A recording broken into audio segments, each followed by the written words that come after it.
These episodes are brought to you by a massive fire-breathing dragon. Episode 23, Jim Gordon as Batman. I imagine you are sat at home daily asking yourself, what on earth would happen if Bruce Wayne died? Well, my good friends, today is your lucky day. I actually have the answer you crave. You're probably thinking, you are so silly, because of course Bruce Wayne didn't die. And you are right. But Gotham thought he was dead, and therefore a replacement was required. And as pretty much all of the Robins have already had a go in one form or another, there was most definitely only one man appropriate for the job: Batgirl's dad. It's a bit awkward when you think of it like that, really, isn't it? Kind of like playing football with your pals at the park, and then suddenly your strict and usually pretty serious dad shows up, declares he's going to play with you, and not only that, he is going to be the captain. And it's only going to get worse for you, Barbara, when you see what he's wearing. His Batman outfit looks like a giant robot rabbit.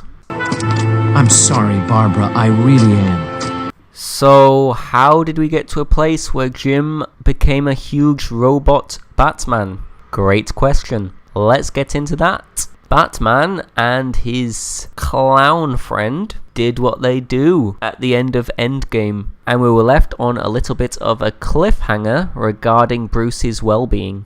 And simply put, in the meantime, the Batman comic needed a Batman. Therefore, the government took it upon themselves to allocate a Batman that could work under the GCPD system.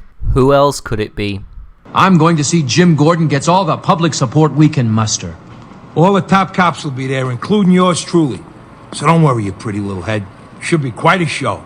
There are a few things he will need to do before he can start. He'll be needing to shave that mustache off, for one. I mean, could you imagine a snot mop hanging from the bottom of Batman's mask? It would look stupid. Oh, and also the mandatory Mohican. Of course, these are, after all, the Batman essentials. Jim Gordon's biggest foe, while he's Batman, is Mr. Bloom. However, he has a whole bunch of goons to get through before he can get at Mr. Bloom, and they've got powers. But let's be honest, what good are special powers when they're up against a man with a Mohican and a smooth top lip?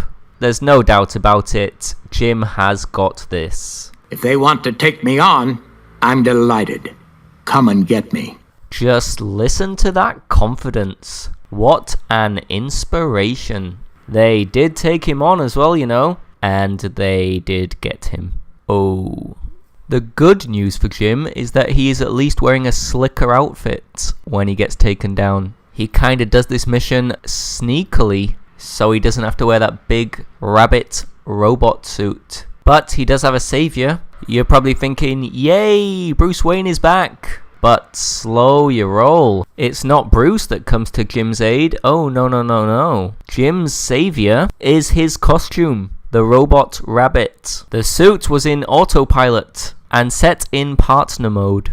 I bet Jim didn't know whether to laugh or cry. On one hand, he had been saved. On the other hand, he is being followed around by a giant bunny rabbit. I don't know if you've seen Donnie Darko, but that's not a good thing. And just like Donnie, Jim's big old bunny created him with a fair few problems. Mostly by trying to fight him. Not an ideal place to be, really. Having to get all fisticuffs with your clothes. Basically, Mr. Bloom, that little smarty pants, put a transmitter inside the robot bat. And partner mode quickly became smash up Jim Gordon mode. Jim did end up winning the epic battle of man versus clothes though, so fair play. He also goes on to have some pretty cool back and forths with Mr. Bloom, but is a little bit out of his depth.